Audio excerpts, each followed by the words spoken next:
si vous avez des bugs. On va tout de suite passer au workshop suivant. Avec un workshop qui va intéresser les entrepreneuses qui sont derrière les écrans, puisque nous accueillons Fauquemberg de la BGE. Alors, bonjour Julie et merci d'être avec nous ce matin. Je vous en prie, bonjour à tous, à toutes. Alors, voilà, oui, j'entendais ma voix aussi derrière. Donc, merci d'être avec nous. Vous allez nous accompagner ce matin sur l'entrepreneuriat et nous poser la question, est-ce que nous sommes faites pour être entrepreneurs, entrepreneuses?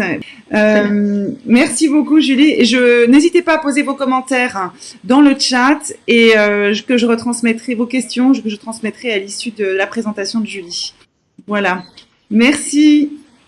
Je vous en prie. Je vous laisse. Donc, bonjour à toutes. Bienvenue donc dans ce workshop axé sur la création d'entreprise. Je me présente, Julie Fauquemberg. Donc moi, je suis conseillère formatrice en création d'entreprise à la BGE Hauts-de-France. Alors toutefois, avant d'être à ce poste, je me suis moi aussi lancée dans l'aventure de la création d'entreprise et j'ai été amenée à me poser les mêmes questions que celles que vous pouvez vous poser aujourd'hui. Donc là, aujourd'hui, si vous dites, si vous avez une idée de création, que vous vous demandez si vous êtes faite pour être entrepreneur, si vous avez les compétences nécessaires ou alors vous ressentez un besoin de changer de perspective professionnelle, que l'idée d'entreprendre vous intéresse et que vous voulez savoir si vous êtes fait pour, vous faites en tout cas pour ce projet d'entreprendre, l'idée, on va essayer en tout cas aujourd'hui de pouvoir répondre à toutes ces questions. Donc, de nombreuses personnes, d'ailleurs, se les posent, ces questions tout au long de leur vie professionnelle. Et donc, ce questionnement ne s'est pas atténué malgré la crise sanitaire actuelle. Certains ressentent donc le besoin de sortir de l'entrepreneuriat, d'entreprendre, mais de sortir du salariat, et se posent donc à juste titre des questions. Donc l'objectif de ce matin sera d'essayer de vous présenter en tout cas la création d'entreprise comme une opportunité, ou du moins comme une possibilité qui s'offre à chacune d'entre vous. Donc nous allons d'abord voir dans un premier temps l'entrepreneuriat en France, faire un petit point global sur l'entrepreneuriat en France, sur le profil entrepreneurial. Et à la fin, c'est de pouvoir vous poser la question de êtes-vous en capacité d'identifier, votre profil entrepreneurial? Alors, dans un premier temps, j'ai quelques chiffres. Alors, je ne sais pas si en projection, on a le... Sinon, c'est pas grave, je le fais. Oui, ok. Donc, quelques chiffres pour démarrer sur l'entrepreneuriat en France. Donc, 848 200, c'est le nombre de créations qu'il y a eu en France en 2020. Donc, malgré la crise sanitaire, on a quand même eu une forte propension à créer en 2020. Et ça représente 4% de plus de ce qui a été fait en 2019. Vous voyez, on est vraiment... Enfin voilà, l'entrepreneuriat va à le vent en poupe encore et toujours. Donc 36, c'est l'âge moyen auquel les personnes créent leur entreprise, 36 ans. Et 39 représente le pourcentage de femmes ayant créé leur entreprise en France en 2020. Alors oui, souvent on a dans l'idée que l'entrepreneur est un homme, mais là, sur 2020, comme vous pouvez le voir, plus d'un tiers des créateurs sont en fait des créatrices. Et à titre informatif, nous, au sein de la BGE, à titre régional, nous avons pu constater sur 2020 que 47% des personnes qui ont créé sont des femmes. Et à titre local, vraiment BGE métropole, ce chiffre se monte à 62%. Donc, voilà, on est quand même dans ce constat que l'entrepreneuriat est aussi bien masculin que féminin. Et l'idée là aujourd'hui aussi, c'est de pouvoir faire de balayer un peu quelques idées reçues concernant l'entrepreneuriat, notamment que pour créer une entreprise en France, il faut des diplômes, il faut être très diplômé. Alors il s'avère que non, c'est pas forcément une nécessité. Certaines activités requièrent un diplôme, mais il ne faut pas forcément être très diplômé. D'ailleurs, 57% des créateurs n'ont peu ou pas de diplôme en France. Pour créer une entreprise, il faut de l'argent. Là encore, ce n'est pas forcément le cas. J'ai envie de dire, tout dépend de l'activité que vous allez mettre aussi en place, vous. Savoir si elle nécessite un local à aménager, si ça nécessite l'achat de matériel, d'un véhicule, de différents éléments. Mais globalement, il faut savoir que 44% des créateurs ont besoin de moins de 8 000 € pour créer leur structure au démarrage. Et il faut forcément une idée innovante. Là encore, c'est une idée reçue. 73% des créateurs se sont lancés sans introduire de produits ou de services nouveaux. Et d'ailleurs, souvent, l'idée qu'ont les entrepreneurs est issue de leur expérience professionnelle, de leur expérience personnelle et de l'analyse qu'ils ont pu faire d'un certain secteur d'activité qu'ils maîtrisent. Deuxième chose, sur l'entrepreneur en tant que tel, donc les idées reçues principales sont qu'ils sont souvent riches. Peut-être que certains d'entre eux, effectivement, le sont énormément, mais il faut savoir que le salaire, enfin en tout cas le revenu annuel moyen des travailleurs indépendants s'élève à 31 200 €. À comparaison, le salaire moyen des salariés en France est à 36 700 €. Les entrepreneurs en France veulent être riches. Alors, ce n'est pas la motivation principale. C'est une motivation pour 22% des entrepreneurs interrogés, mais qui espèrent, eux, avoir plus de revenus que quand ils étaient salariés. Mais globalement, ça n'est pas la motivation principale des entrepreneurs en France. Et enfin, l'entrepreneur cherche à l'indépendance. Alors là, effectivement, pour le coup, c'est une idée reçue qu'on peut valider. Pour 61% d'entre eux, la motivation principale quant à la création d'entreprise, c'est l'indépendance. Donc là, oui, ça peut être une idée reçue, mais qui n'est pas négative en soi pour le coup. Une fois ce constat fait, donc que pouvons-nous dire du profil de l'entrepreneur aujourd'hui ? Donc nous avons relevé 3 caractéristiques communes aux chefs d'entreprise. Motivation, qualité, la qualité qui relève d'une posture, et les compétences. Alors attention, aujourd'hui, il n'est pas nécessaire de posséder... alors, il est important d'avoir ces trois caractéristiques, mais à l'intérieur de ces caractéristiques, que je vais développer un petit peu après, il ne sera pas nécessaire d'avoir toutes ces compétences pour être chef d'entreprise, mais l'idée, c'est de vous donner quelques repères. Et l'information est valable que vous soyez un homme ou une femme. C'est vraiment les caractéristiques communes aux chefs d'entreprise. Donc, dans les motivations, ce qu'on a vu tout à l'heure, la principale motivation qui ressort, c'est la volonté d'indépendance pour 61% d'entre eux. Donc, le goût d'entreprendre, de pouvoir relever de nouveaux défis aussi pour quasiment la moitié des créateurs d'entreprise. Le souhait de gagner plus, donc on l'a vu, reste quand même une motivation pour 22% des créateurs. La nécessité aussi de pouvoir créer son propre emploi. Parfois, la motivation vient d'une opportunité qu'on aura eue au travers de ses expériences personnelles, professionnelles, ou d'une idée personnelle qu'on aura fait émerger tout au long de son parcours. Et pour un petit pourcentage d'entre eux, l'idée d'entreprendre vient parce qu'on est entouré, on a un univers familial qui est propice à ce style de vie, on est entouré d'entrepreneurs. Et donc, nous aussi, on souhaite se lancer dans l'entrepreneuriat. Donc voilà, donc la caractéristique, la première, en tout cas celle que je viens d'aborder, sont les motivations. Et de pouvoir vous aussi vous poser cette question-là. Quelle motivation vous pousse à vouloir créer ? Dans un second temps, on aborde les qualités, donc les capacités du coup, à pouvoir manifester des attitudes ou des comportements qui sont adaptés aux situations de travail. Dans le cadre de la création d'entreprise, certaines qualités seront primordiales, en tout cas pour la réussite du projet. Notamment, parmi elles, on peut citer l'adaptabilité, l'esprit d'équipe, motivation, passion, la gestion positive du stress aussi, la curiosité, l'ouverture d'esprit, et la rigueur et l'organisation. D'autres qualités peuvent être également recherchées, comme savoir communiquer avec aisance, présenter clairement son projet, susciter des échanges pour identifier éventuellement des points de blocage. Et enfin, on peut aussi relever quelques qualités émotionnelles, comme l'empathie, l'intelligence émotionnelle, l'audace aussi, et enfin la capacité à gérer son temps. Donc tout ça sont des compétences, en tout cas des qualités qui ne doivent pas être négligées lorsqu'on souhaite créer son entreprise. Et la troisième caractéristique, qui va être aussi très importante, ça va être les compétences techniques. Donc souvent, on a tendance à dire que le chef d'entreprise, ou la chef d'entreprise d'ailleurs, est un caméléon hein, qui peut, à tour de rôle, endosser différents costumes, commercial, comptable, manager.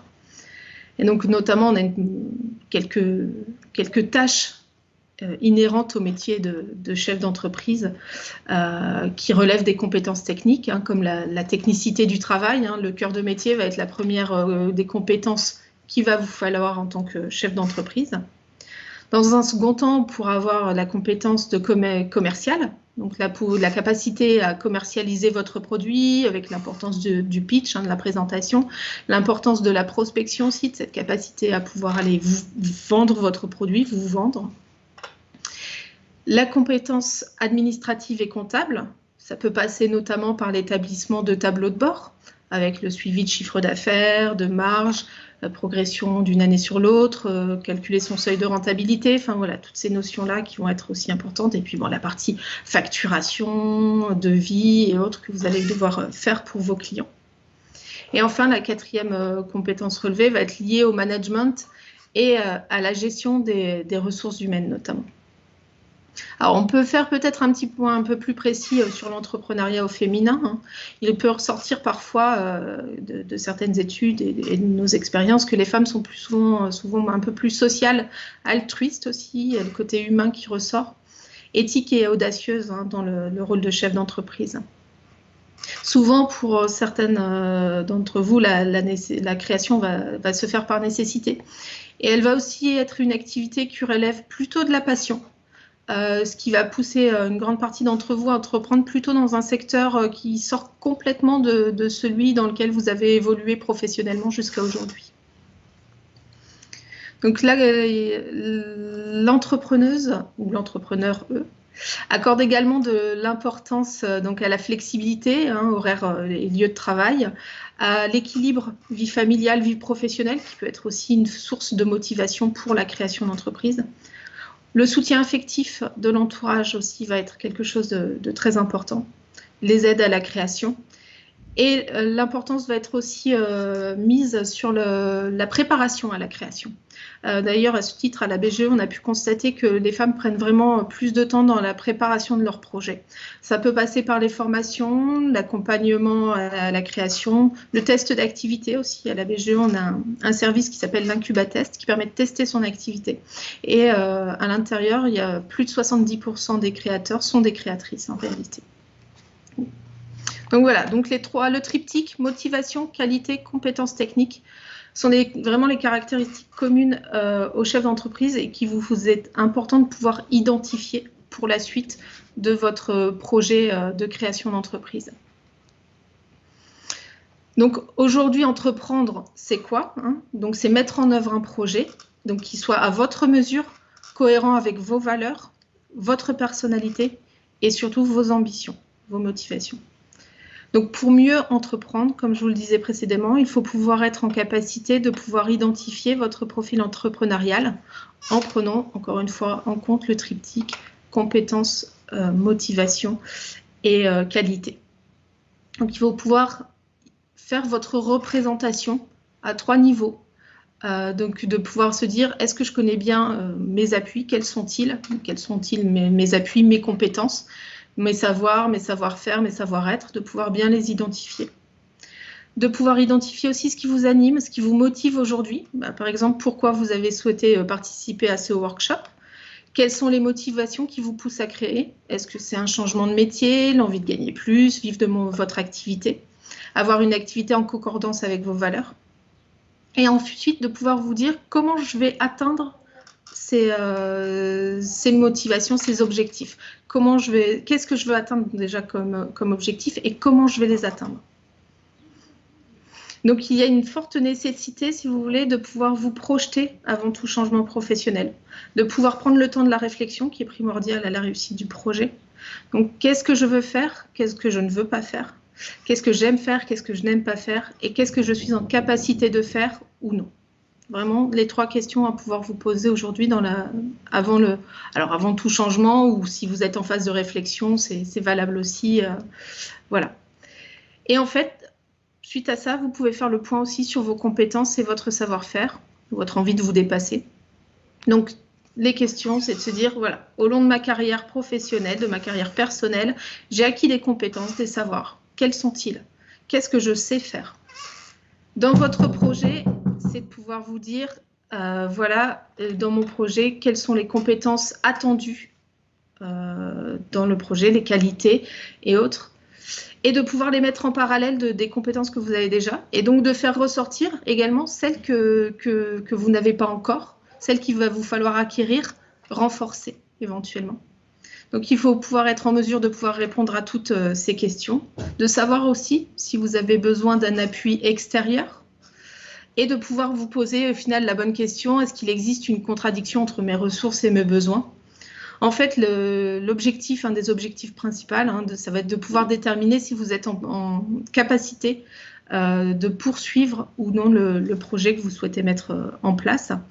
Et de le poursuivre, ça va être dans l'immédiat, ou de se dire je prends peut-être un petit peu plus de temps pour m'aider dans ma création. Donc se donner du temps pour compléter ces informations, ces ressources financières éventuellement, parce que s'il y a des besoins qui se font sentir en termes financiers sur votre projet, il faut pouvoir prendre le temps d'avoir ce côté finance à mettre en place, ou alors se donner du temps pour pouvoir accroître vos compétences, parce que vous avez étudié les compétences nécessaires et que vous savez que vous en avez, mais que certaines seront à mettre en place, ou ça peut passer par des formations ou autres. Mais voilà, c'est de se laisser le temps pour pouvoir accroître ses compétences. Ce qui va être important et primordial aussi dans votre volonté de création, ça va être le réseau, l'entourage, le soutien. Donc l'entourage familial va être important parce que bien souvent, dans la majorité des cas, l'entrepreneuriat, ça reste un projet solitaire, même si on est entouré familialement. Donc l'idée, c'est de pouvoir se dire, voilà, qui me soutiendra si une difficulté arrive, voilà, et de pouvoir se compter et s'appuyer sur cet environnement-là. Mais ça peut être aussi une recherche d'entourage, de soutien psychologique, émotionnel, mais aussi un entourage professionnel ou financier. Et donc sur la partie notamment professionnelle, il existe différents dispositifs sur lesquels vous pouvez vous appuyer pour pouvoir mettre en œuvre votre projet. Alors, vous pouvez vous poser la question de souhait d'approfondir l'idée entrepreneuriale, puisqu'on est juste d'abord peut-être sur une idée plus que sur un projet concret. Et donc, en savoir plus sur vos compétences, réflexion, souhait de reconversion, ça peut passer par un bilan de compétences entrepreneuriales, par exemple. Vous pouvez avoir l'envie d'explorer l'idée, d'identifier le projet ou de vérifier sa faisabilité.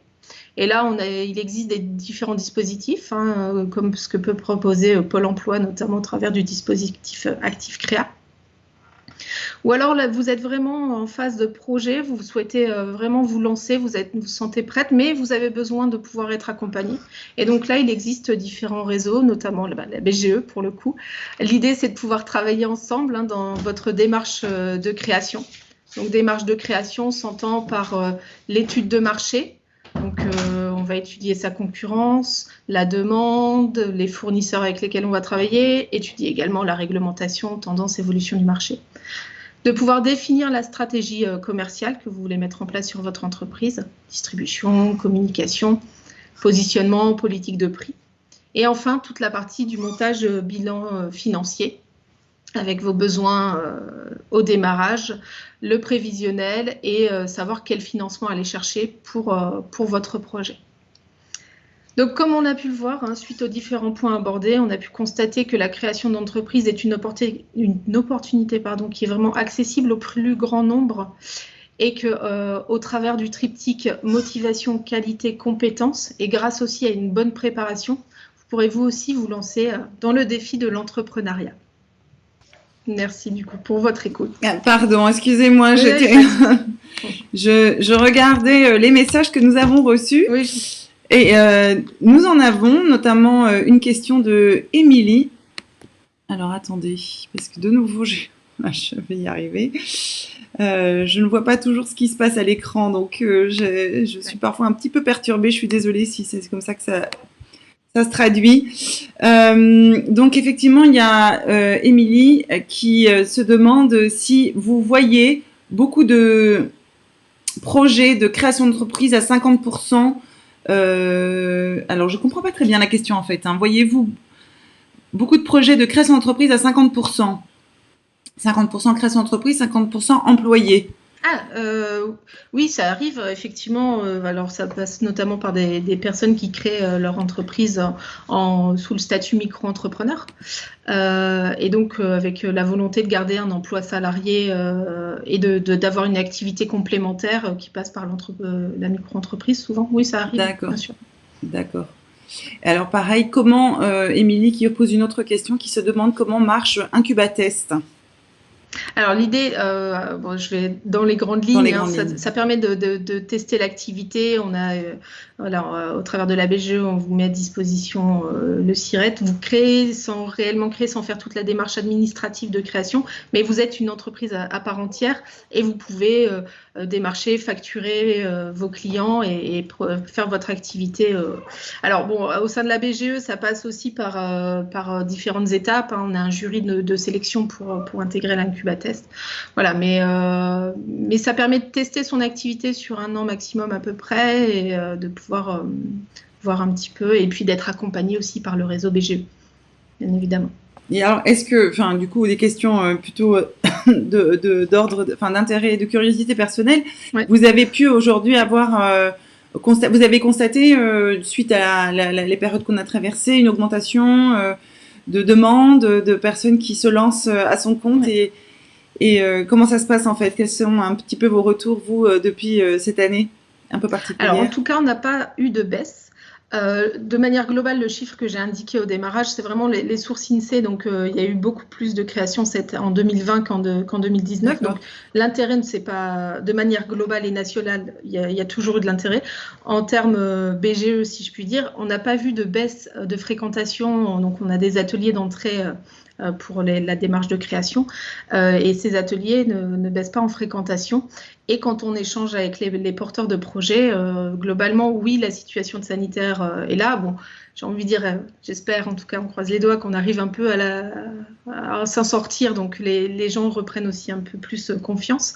Mais il n'y a pas eu globalement de baisse de fréquentation, en tout cas sur la création d'entreprise. Nous, on a pu le constater aussi, effectivement, au sein de la BGE. Et certains prennent d'autant plus de temps pour se préparer, profitent de cette période en se disant, bon, je sais que c'est un peu compliqué, je vais prendre un peu plus de temps pour me préparer. Donc voilà, ça permet de démarrer un peu mieux encore le projet. Et d'autres, non, se lancent tout de suite parce que l'activité le permet aussi. Donc voilà. Non, il n'y a pas eu Alors, on a des grosses différences par rapport à d'habitude. Il reste quelques minutes encore. Il y a quelques questions qui continuent d'arriver. Alors déjà, une question à mon avis assez rapide. Est-ce que les rendez-vous avec la BGE sont payants?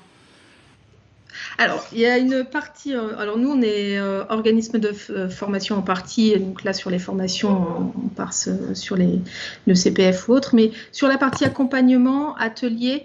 la prise en charge se fait par la région. Donc, effectivement, il y a des choses qui sont possibles. Et après, on a une partie, si la personne préfère ne pas être accompagnée pris en charge par la région. Il peut y avoir un financement, mais globalement, non, c'est pris en charge par la région. D'accord. Donc, principalement gratuit, donc. Ouais. Est-ce que vous accompagnez également, vous avez une antenne dans le Douaisis, est-ce que vous accompagnez les personnes en milieu rural ? On accompagne tout type de personnes, tout type de projets. On est présent nationalement, on est un réseau national. Moi, je représente aujourd'hui la BGE Hauts-de-France. Personnellement, je suis sur l'antenne de Lambersart, mais on a des antennes un peu partout sur le territoire régional et national. Donc, il ne faut pas hésiter à vous consulter sur le site. On a répertorié vraiment toutes nos antennes et on accompagne différents types de projets. Effectivement, et les personnes également. Alors, est-ce que... alors, encore deux questions de Marie Fournier. Combien de temps dure un accompagnement BGE et est-ce que Incubatest est financé par la région également ? Alors, comment ça se passe? L'accompagnement, j'ai envie de dire, tout dépend du projet, la durée de l'accompagnement, de votre envie de créer rapidement ou pas, même si globalement, on essaie de faire en sorte que le projet soit bien préparé, donc ça peut prendre un peu de temps. Je vais vous donner une moyenne de 3 à 6 mois, mais enfin voilà, tout dépend du projet, s'il y a besoin d'aller chercher des investissements lourds ou pas. Enfin voilà, donc c'est une moyenne, vraiment. Il ne faut pas hésiter à vous rapprocher d'organismes comme la BGE pour pouvoir justement étudier précisément projet par projet. Et ensuite, l'incubatest, voilà, après, c'est encore un autre principe. Il y a des financements qui sont faits aussi par l'entrepreneur. Donc, enfin, voilà, ça sera étudié, avoir plus d'informations. On a des réunions d'information à ce sujet-là aussi, où vous avez toutes les informations liées à l'incubatest au sein de la BGE. D'accord. Une dernière question peut-être encore. En tant que prestataire de services, nous pouvons avoir le statut d'auto-entrepreneur. Est-ce que vous avez des aides aussi pour ces personnes-là? Alors, les aides s'étudient encore une fois au cas par cas. On va avoir des différences qui peuvent être liées à la région d'activité. Enfin, il y a différents critères et conditions qui sont autour des aides. Donc, ça s'étudie au cas par cas en fonction du projet. Parfois, on peut avoir des communes qui privilégient l'entrepreneuriat au féminin, justement. Donc, tout ça s'étudie au cas par cas en fonction de différents critères et conditions. Donc, je ne pourrais pas répondre encore une fois, ça va être de manière globale, je suis désolée. Mais effectivement, chaque cas est différent, donc c'est à étudier. Une dernière question, toute dernière qui vient d'arriver, c'est qui décide si les projets peuvent être validés, du coup, j'imagine Voilà, j'imagine... Ouais. On vous accompagne dans le montage du projet, hein, comme je le disais tout à l'heure, on avait la démarche création qui passe par l'étude de marché, la définition de la stratégie commerciale, le montage financier. On vous donne notre avis. Après, pareil, si vous avez besoin d'aller chercher des financements, vous aurez forcément des retours banquiers et autres financeurs, organismes financeurs. Voilà, ça reste des avis. Après, si vous souhaitez créer, on ne peut pas vous empêcher de créer non plus. Donc, c'est vraiment juste l'accompagnement et l'avis des professionnels, enfin, en tout cas des conseillers de la BGE. En tout cas, merci beaucoup, Julie, pour toutes ces informations pratiques qui, je pense, sont déjà venues répondre à beaucoup de questions.